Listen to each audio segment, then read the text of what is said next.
Namaste, Adab, hello, this is Dr. Tangella Shiva Prasad Reddy alias Dr. TSPR. Once again with another good topic, ongoing corona virus, which is literally destroying the basic essence of life across the globe. Lockdown after lockdown in states or provinces and countries, and this is being extended on a regular basis. In India, the second lockdown started on 16th of April till May 3rd. Why do you need these lockdowns in the first place? Did this first lockdown was really helpful or beneficial to the spread, to arrest the spread of coronavirus in states in India as well as across the globe, wherein this coronavirus created a havoc? This is a big pandemic. Now WHO, as per the reports, they were trying to advise India and well as the states that not to lift lockdown. These reports have to be corrected if there is any ambiguity regarding that. Did WHO really make a case study of this coronavirus spread, as we have been bringing to you how in 2018 WHO Director General Dr. Tedros was professing that there will be another big epidemic killing millions, but why he had not intimated to member countries, why he had not made member countries to have public health care in place is a big doubt. And why WHO under his leadership was quiet when Wuhan episode was happening, and when Wuhan declared lockdown on 23rd Jan also, WHO kept quiet, insisting that there is no human-to-human transmission in spite of Taiwan, which evidenced WHO did not bother. Only after 24th of January did they accept, and subsequently they have allowed all the flights in and out of every country, international flights, so carrying all the infected into the countries which were not at all infected by that time. And even February last week also have been repeatedly putting it across to the viewers across the globe that Modi and Trump meeting happened, the title Namaste Trump, with a huge delegation visiting India in different parts of the states, right from Gujarat to UP and Delhi. So these things were very clear that WHO did not bother to intimate the member countries on how this was spreading, and why they kept quiet till March 11th when they declared corona as a pandemic. And since then, many countries, out of confusion, they did not know how to control or contain as this coronavirus spread across the societies and across the globe. Similar was the condition of India. March 12th, Love Agarwal, same face which appears daily, he very clearly stated that this is a local infection, so India need not worry. Followed by PM's statement on March 19th, echoing the same. But all of a sudden, on March 22nd, a curfew word was used, Janata curfew, and subsequently March 24th, the first lockdown, to continue the second lockdown from April 16th to May 3rd. So this is all we have been discussing. Said it's panic driven without understanding what happening along with because of this coronavirus, which has already spread and creating havoc in those countries. Nor WHO was supplementing with correct information to arrest the spread and to tackle how if they are infected, and to protect others who are yet to be infected from this coronavirus. So in this confusion scenario, unfortunately, the people, the citizens of member countries have become totally victimized, subdued, and they have been literally locked down. They are not allowed to walk, nor they can go out with the family. fearing their life. So at least this lockdown, did it help to control the spread and arrest of coronavirus? So we are going to present the same thing with the facts and figures, not only from India, but across the globe, where WHO literally failed to understand, and intimate member countries, also Indian Council of Medical Research, along with the Medical and Family Welfare Union Ministry, as well as the corresponding state ministries also, could not understand what has been happening, the spread of this virus, the dynamics of the spread, how, whether it was controlled. The figures very clearly say the infectious rate is definitely on the high in spite of lockdown. So we have taken this into discussion to make viewers, everyone to understand, along with the governments, globe, as well as WHO, as to what is happening and what should be done also if you go ahead with the lockdown. If you don't feel that there should not be any lockdown also, what should be done, even that also will be dealt in this discussion. We have the same esteemed guest, Mr. Sagar Dhara, who is a risk analyst and ex-consultant, United Nations Environment Protection Committee. Welcome to the special discussion. Thank you. The ambiguity continues. It is like, what should I say? People expected governments all over the world thinking that lockdown is the only way to curb the path of spread as well as to mitigate the people's sufferings. So how do you view this strategy? So we have to ask ourselves two questions. One is, did the lockdown help in retarding the number of cases? Okay. And basically the second is this lockdown basically based on logic?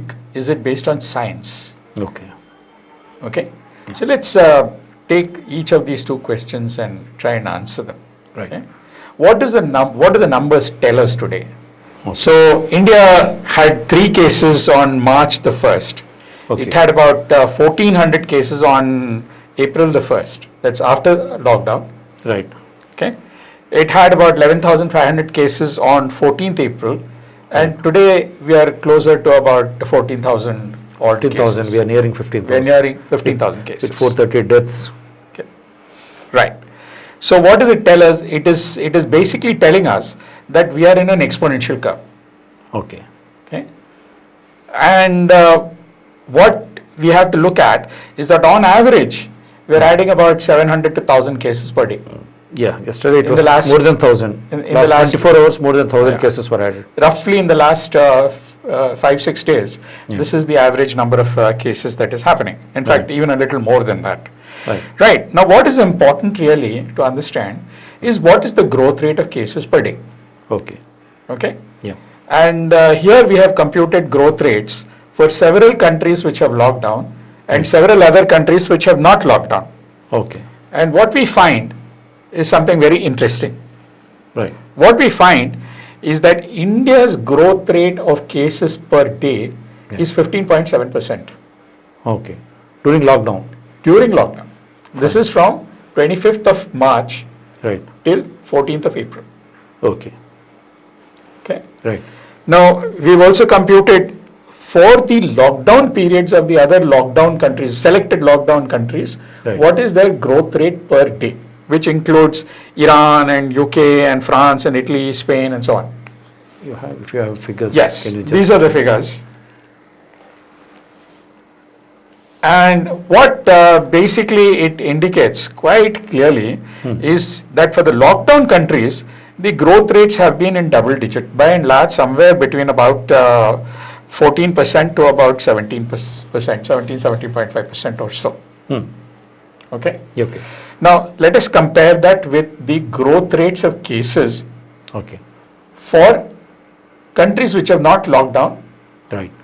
but for a certain period where they have gone into what is called national recommendation, which basically means that they are doing social distancing, they are doing quarantining of suspected cases, they are isolating cases, and so on and so forth. Right. And what we find is that the growth rate of cases for these periods Right. is in the single digit. It's somewhere between about 3% to approximately 8% or so. Surprising. Absolutely.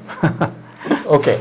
So the next question is why? And I'm talking of countries like South Korea, Taiwan, Hong Kong, Singapore, Vietnam, Japan, Sweden. Right. Okay. And very interestingly, some of the East Asian countries have done very well, like South Korea and Taiwan and Hong Kong and Singapore. Okay. Why? Why do we find this difference in this sample? Of course, this is a limited sample. Right. Okay. We're just trying to at least. Yeah. Okay. Now, what we also find is that they have been able to flatten the curve much faster Can you just put. than most of the other countries. Right. Why? Why did this happen? And The two, they have not gone for lockdown. no lockdown. Right. No national lockdown.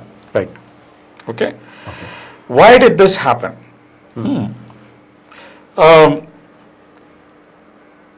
One of the points that requires investigation, which basically we've been hearing, Right.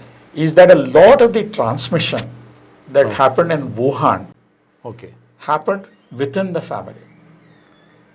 Huh? Absolutely. Now, Okay. this needs to be confirmed with a scientific study. Right. Okay. There is a WHO report on China, Right. which also makes mention of this in a fleeting, guarded kind of a way. Yeah. Obviously, because it was not a study; it was just a field visit that they made. Right. So they're not going to say this in a very confirmed Authoritative. kind of a way. They They would made a never- guarded statement. That has been their habit now in Yeah. this case. Okay. Okay. So, if it is happening largely through the family, then obviously, even if you have a lockdown, there is going to be transmission. Oh. So, this is Interesting. Very interesting. this partly explains why India's case growth rate is as high as almost 16%. In spite of the lockdown. In spite of continuous lockdown. lockdown. And it's not just India. Right. We are talking about a whole lot of countries Who have gone for lockdown. who have locked down, whose basically public health system Right. is superior to India's, and yet their growth rates match the growth rates of India. I'm talking of a lot of European countries like Britain and France and Italy and Spain and these kind of countries. Right. Their growth rates are about the same as what India's is. Right. Right. Okay. Okay.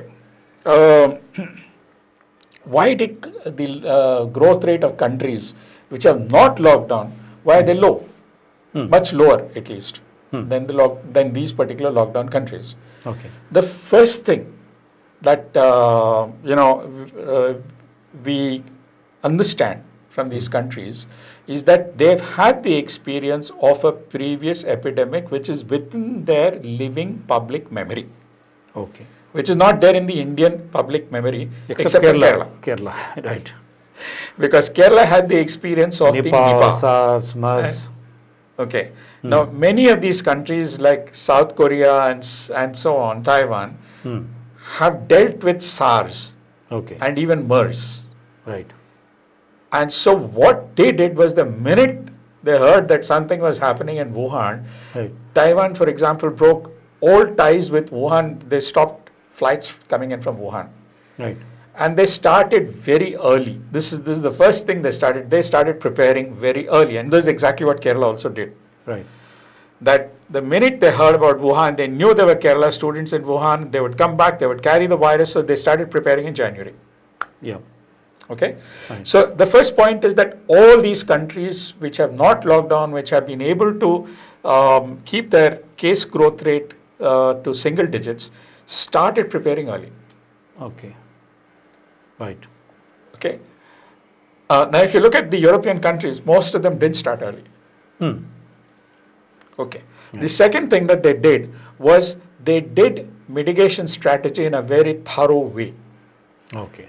which basically means that they went into social distancing, into case isolation, into quarantining suspected cases, into surveillance, and all these things they did right from the beginning. Okay.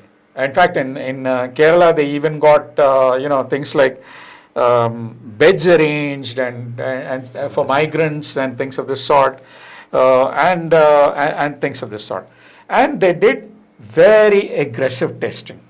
Right. So if you look at the testing figures, you see, testing is extremely important because essentially what you're doing in testing is detecting where the case is at an early stage Okay.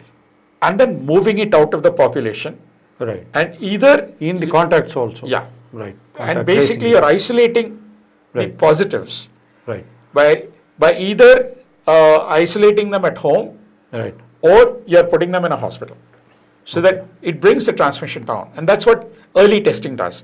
Now, if you look at the testing figures, Right. they're very telling, because the testing figures for India is around 200 per million Okay. today. Okay, whereas the testing figures for Kerala is double that number. Okay. It's nearly 400 per million, right? So Kerala has been Above proactive. India's average. Above twice of India's average, Right. If you look at the testing figures for the East Asian countries, South Korea is 10,500, Singapore is 12,500, Hong Kong is 13,000, Taiwan is 2,000, but Taiwan there are hardly any cases, so they didn't have to do so much testing. Okay. Even a small country like Vietnam is 1,400 per million. We are at 200 per million. Why on earth have we done this? I just don't understand. I mean, the stories I hear are that, okay, testing kits were in short supply and so on. That obviously means that we started late and got to the end of the queue, by which time a whole lot of other countries got ahead of us and said, we want the testing kits. So we had to wait. Yeah, but yesterday and day before yesterday, they were announcing that they have imported many rapid testing kits and so, and we are capable of doing more than 20, 30,000 also per day. Right. So I'm happy that they're doing that. But it is not yesterday and today which is important. We should have been doing this by February first week Okay.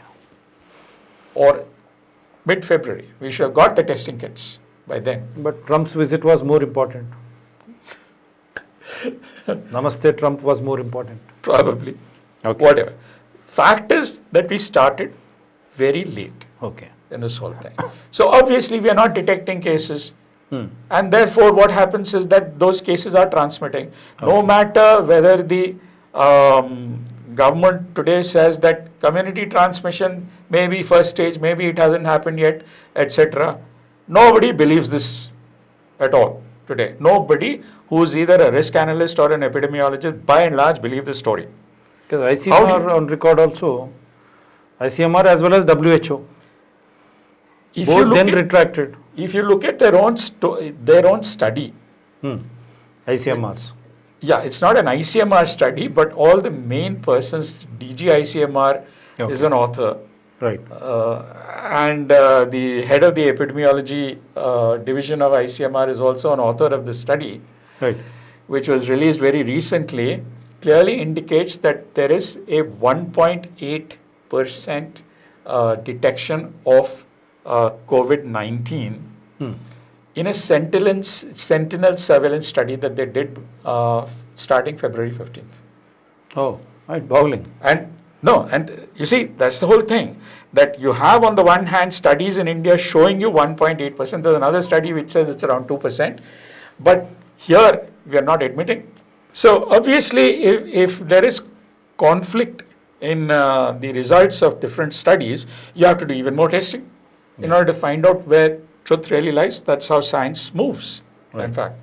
So when you compare the case growth out here that you see, you quite see that, in Kerala, the cases, for example, that you have, the growth rate is much slower than what you have in India as a whole. And here you can see the vast difference in the testing rates of different countries, India is right at the bottom in this bar graph. Okay. Okay. So, so what has happened? So this is what basically the growth rate of India is indicating to us, is that if it is continuing to grow at this rapid rate, In spite of the low testing. despite low testing, despite a lockdown, it means that we have to ask another very important question, which till today has not been raised in a public debate in India, Right. which is what is the transmission dynamic that we have? Okay, I think in the last episode or the episode before that, Right. we talked about what matters in understanding all hazardous events Right. is you have a hazard, you have a pathway, you have a receptor. Right. Right? Now, in a virus kind of a hazard, both the hazard, which is the virus, as well as the receptor, are not at one single point, Okay. which is the case in many other hazardous situations, like a volcano. You have a volcano in a single point, and you have also the receptors, that is humans, just around the volcano, maybe in a 10-kilometer radius, Yeah. So you can map out the area. Here, you have a multi-point hazard and a multi-point receptor. They're everywhere. Okay. It becomes more difficult to manage. And the pathway Right. is a little more complex because of this situation. Now, basically, is it human-to-human transmission? Okay, we went through this debate way back in January, and we got to know quite late from the Chinese and WHO that yes, they confirmed only towards the third week or almost the fourth week of January that yes, human-to-human transmission is possible, and that some transmission can happen through surfaces. Right. Okay? Right. Right. We got to know that. So the pathway now becomes important to understand. Right. What is new research telling us? Okay. There is the initial findings of a research study in Germany, Right. which is being done in Heinsberg, Okay. which is called the Wuhan of Germany, because what happened is that a couple who were infected went to a carnival in a village out there, and they infected that entire area. Scores of people. Now this research is, what it is doing is swiping surfaces and trying to find out if those surfaces continue to remain infected. And what they found out is that while they can find evidence of the coronavirus, the coronavirus, when taken to a laboratory, does not replicate, which means it is no longer infectious. Oh. So what it means is that the route via surfaces is probably not as important as has been made out to be. Okay. Now, this is all subject to further confirmation. Oh, mind okay, it's you. fine, it's fine. Because uh, at least somewhere someone has to do, neither ICMR nor yeah. WHO is coming forward, so at least we need to Well, we'll have assure to and do it. reassure people. We'll have to do it in this country. I know. Either ICMR has to do it, or a research organization will have to do it. Yeah. Okay. Okay. So is it transmitting through surfaces? Right. Right. Primary initial indication seems to be that transmission is low. Okay. Second, is it transmitting in supermarkets and malls and so on? Again, the study in Germany, the initial results seem to indicate that may be low, Right. subject to confirmation. Fomites and then malls and super bazaars. Yeah. Fine. May be low. Okay. So what are they basically saying? That it is happening in large gatherings, like the carnival in this village, like the football matches in Right. Italy, Right. like That's from the there. church meetings in Korea, South Korea, and so on. So what it means is that large gatherings of a lot of people, Right. that is where the maximum transmission seems to be happening, Okay. in which case the question arises, lockdown, is it helping? Is there a need for a lockdown? Yeah, it's quite interesting. Okay? Right. Because understanding transmission dynamics now becomes extremely important to understand the strategy the Fine. country will use. And unfortunately, in India, we have not raised this question. We are not even, as far as I know at least, not even trying to answer this question. If we have not raised it, obviously, we are not looking at this question very seriously. I know. Okay? Because if the transmission route is really through the family, then the strategy will vary. Right. Differs. You don't really require this kind of severe lockdown. Right. Obvious. Yeah. Okay? So similarly, in Austria, Okay. the transmission happened at a ski resort. Fine. Okay? Right. So here I'm quoting from a WHO report, which also vaguely indicates. Now, this is not a research report. This is just a study visit. So WHO report says in China, human-to-human transmission of COVID-19 virus is largely occurring in families. Okay, this is what they say. Now they give a little bit of data, not too much out here, but it means that people understand that transmission dynamics is an important thing. But why is it that nobody is doing this here in India? Right. Okay. Now there's further confirmation from what is called the Federal Institute of Risk Assessment in Germany, which also says that infection through contact with contaminated objects has not yet been proven. Okay, so we have all this information, and so essentially, what is it that has brought the numbers? We come back to the same question. What is it that has brought the numbers down in Kerala?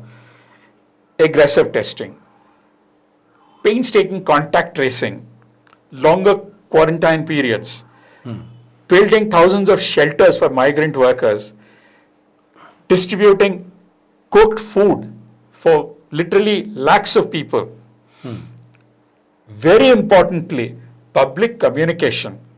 Because what the Kerala government did to catch hold of the cases early was it used public as its eyes and ears.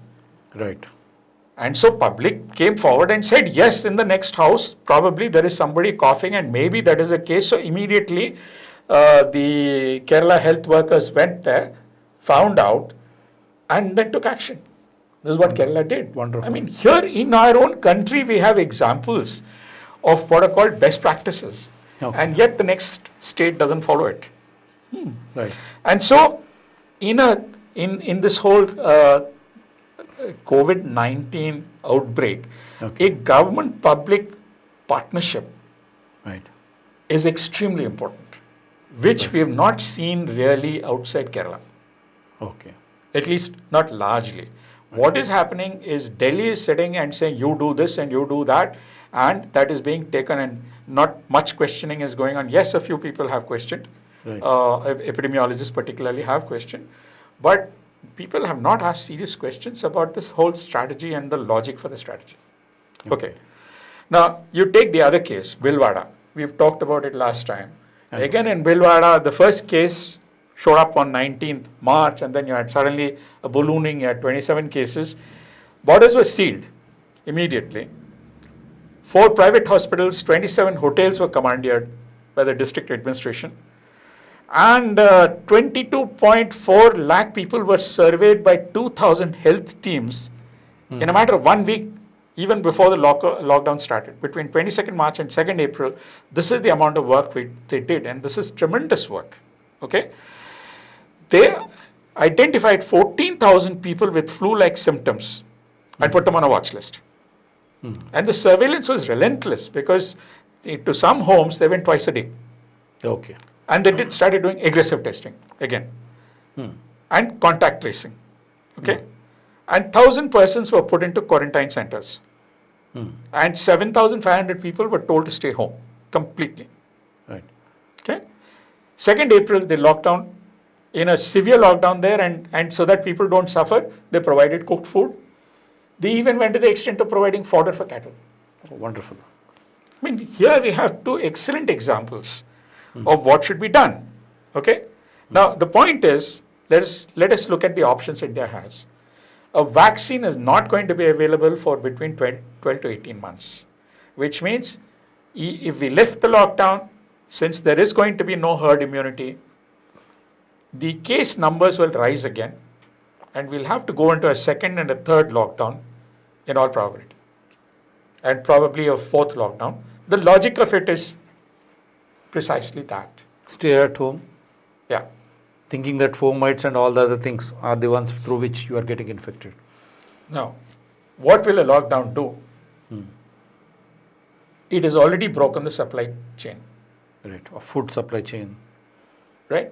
Now, we have a bumper Rabi crop. Yeah. We don't have labor, Right. and the mandis don't have labor. Hopefully, that will begin now in a short while, Yeah. right? Now, if the farmers don't sell, they're going to be in distress Right. and in debt, some of them. Right. The labor, some of it has migrated. Whatever little bit is there, Right. they will move the agricultural produce, Right. but that will be inadequate. Fortunately, our FCI godowns are full, so Right. we can last out for some time.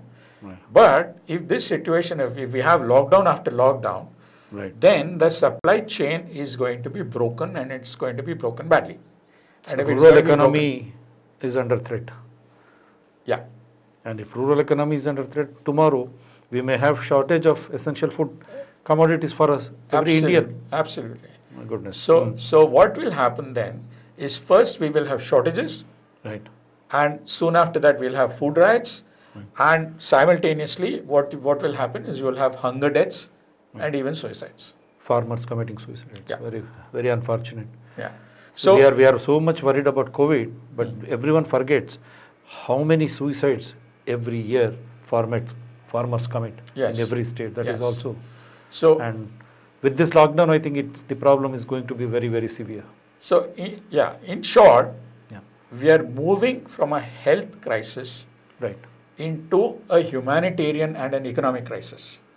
Right. Now already we have moved from health crisis to law and order imposition in the name of lockdown. Now from there further it will go to humanitarian and food crisis. Yeah. Okay. And an economic crisis. I mean, it's not just the Economy is agricultural totally related. supply chain, but Every other field is every supply chain for all goods and services is going to be affected by this. And how long we will take to recover, and to what extent we will recover, I don't even want to go into that question at Our this rulers point. say life is more precious. Of course, without Yeah. life you can't do anything. But to save Yeah. that life, So the first option is a suppressive strategy, basically because we were unprepared for this. Yeah. Our health system is weak, right? and we are trying to buy time. Basically, that is what a lockdown is, buying time. It doesn't solve the problem Right. at all, in fact. Right. So we are trying to buy time, we're trying to do something, but we've ended up at the end of the queue because we've started late Right. in buying, personal protective equipment or testing kits or whatever it is. Right. Okay. And we've not taken people into confidence, all these things. Now, this is the first option, that we go into a suppression strategy, Right. which is what we've done, in a sense. The second But in option, spite of suppression, you mean to say the human to human spread is enormous. 15.7% growth rate, what does it indicate? Right. Despite a lockdown. Right. Without a lockdown, how are the other eastern countries that we discussed, South Single Korea, and digit, so- single digit. single spread. digit, 6 to 8% or somewhere around there. So now we are at 15 to 16%. Yeah. After lockdown. Yes. Okay. Okay. Now, what is the second option that we have? Yeah. That we go in for a mix of mitigation and First suppression. is suppression. Yeah. Suppression. Mitigation basically means you do social distancing. It is physical distancing. Now we say It's physical socially. distancing. Socially, let us become Okay. closer. It is physically now. Okay, physical distance. Right. Then we do testing, aggressive testing. Right. We do quarantining, and so on. So basically, we try to see that the spread of the disease is controlled. Okay. Now, this will allow for herd immunity Right. of a certain percentage of the population, maybe about 50, 60% or 70% of the population to happen, which is adequate, because then the transmission will come down. Right. Once they gain immunity. Yeah. Right. Okay. So we do all this. We do what Kerala did. Right. And if there is an outbreak in one particular place or a few places, Right. then we do the Bhilwara style. Right. You lock it down, and then there you use suppression, but only in certain places. Now, this allows the economy to continue to Right. limp into some form of recovery. Right. More so the Okay. psyche of the people also. Yeah. Now, here there is a problem. Because you're allowing for herd immunity to happen, Right. there is a small fraction of our population which is vulnerable, which Right. is the over 65-year-olds Right. and those with comorbidities, Right. meaning diabetes or hypertension or heart disease and so on. Now, we have to see that they are protected. Okay. And there is no mantra for this because conditions in different parts of the country are Right. different. Like in a Bombay slum, Right. you have a condition. In a village, it's somewhat different. In fact, the conditions in different villages is somewhat different also. Right. Because you have a lot of migrant workers in some places, no migrant workers probably in a few places, and so on. Right. Okay. Now, I don't have a full mantra for this. Right. The only thing I can say is that you can, if you want to isolate the vulnerable populations who have to be, Right. protected from being infected, because there the cases which will become severe, the fraction of cases which will become severe is going to be a little higher. Right. Okay. Right. There you have to take public into confidence and work with public. Without their help, government will not be able to do this. Just Fine. as Kerala government has done things in Right. their state. Right. So it becomes then very important if you use this strategy, which is what I am in favor of, Right. that you take public into confidence. You Right. discuss transmission dynamics, you discuss things with people, Right. and you use their native intelligence, you use their creativity to supplement what the government itself can do. Not only will public then cooperate with what government is saying, Right. they will in fact provide government with inputs, information, other techniques, other skills, Right. which the government May need at this hour of some, crisis. in some kind of situations it lacks. For example, Yeah. if government had taken the help of behavioral scientists, of risk analysts before they locked down, then probably the whole lockdown scenario would have been a little different, like what we discussed last time. Yeah. That is, if there had been a risk analyst and he used a what-if technique, Right. then this whole problem with the migrant labor may not have arisen in the first place, because in risk analysis, you can foresee some of these events. Right? Yeah. So, what I'm suggesting is that we move towards a combination of, for the country as a whole, largely use a mitigation strategy, Right. and wherever there is a hotspot, Right. you immediately lock down and do a suppression. And this is the way that we can last out for the 18 months. Hopefully, we'll have a vaccine which will work. Not all vaccines work. Because but the we'll genome last is out the keeping 18 on changing its Yeah. dynamics. That's the So- other point of worry. Yeah, Hmm. yeah. Yeah. So this is what basically I would suggest. The mitigation with suppression. Yes. In handling a problem like a coronavirus outbreak, particularly a large outbreak of the sort that we are seeing, it's extremely important for an interdisciplinary team to work together, which means that you have epidemiologists working with bureaucrats, and along with them, it's important to have behavioral scientists and risk analysts also being part of the team. The importance of this is basically because they're able to think of things which, for example, one discipline doesn't think of. For example, I was talking about using the what-if technique to be able to try and see if that is going to create another problem. Like, for example, what happened with the migrant workers. This could have been avoided had there been a risk analyst in the team that was advising the government. So having an interdisciplinary team is not what I see happening in Delhi or in the state governments. And I think it's very important to pull in as much talent and as much professional help from different disciplines. And we have it in this country, it's not that we don't. We need to do that in order to have a more rounded understanding as well as ability to plan for unforeseen things. This is for today's discussion. As our esteemed guest stated, instead of continued lockdown, national lockdown, you should have a strategy. The strategy will come only when you understand the dynamics of how the infection is spreading. So if you do not have that, then the strategy becomes just an extension of a continued extension of lockdown, with the misery of the people really unfolding in a different scenario. As he rightly stated, rural economy will be in severe distress, with farmers may commit, because that's what it has been happening. In spite of the best things, the farming community have been resorting to suicides.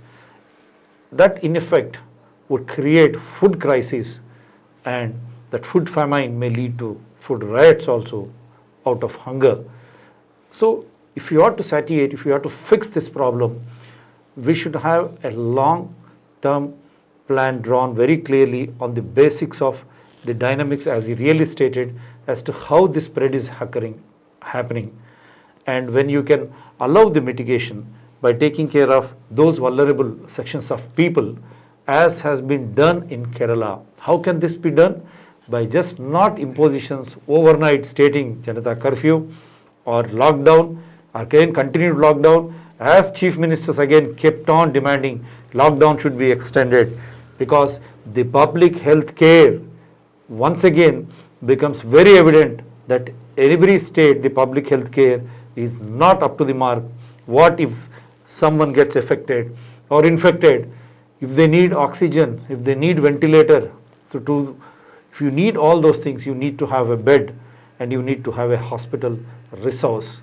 So they are at strain and they want lockdown. But as discussed, this lockdown will not help. It will psychologically affect people in losing their natural immunity to fight the disease. So if you want to have that natural immunity or herd immunity to go, mitigation as suggested by following all protocols, the physical distance aspect should be very critical.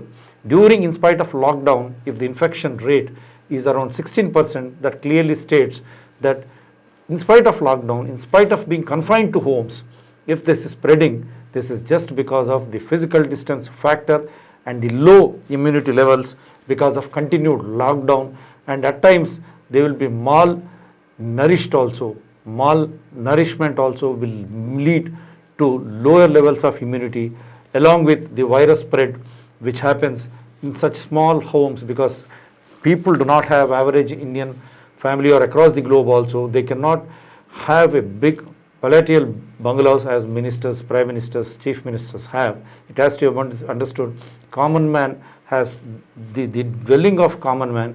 Accordingly, you finalize a strategy by, again we have been reiterating, you can close down all malls where entertainment happens. You can close down worship places, educational institutions, as well as the cinema halls also. And by doing that, you allow people with physical distance norms as well as cough etiquettes, and even cleaning your hands, and without shaking hands, just saying namaste, adab or hello. By doing these things, allowing people to start doing their normal things, by adhering to these protocols, by opening up the borders of villages, districts, states, the mitigation aspect comes into play as and when, as he rightly stated, if you find some hotspots, if you find some infection in one area, you lock down that area specifically, you isolate them, then you test them, treat them, quarantine them if necessary, so that the rest of the society, India, moves on, and all those affected also will be able to come out of this. And this is the only strategy that will really help even the economy along with health to limp back to its normalcy. We'll see you with another topic, interesting topic, which can be in consonance with what is happening in the world, in India, and at the state level also. This is Dr. Tangella Shivaprasad Reddy alias Dr. TSPR saying bye to you.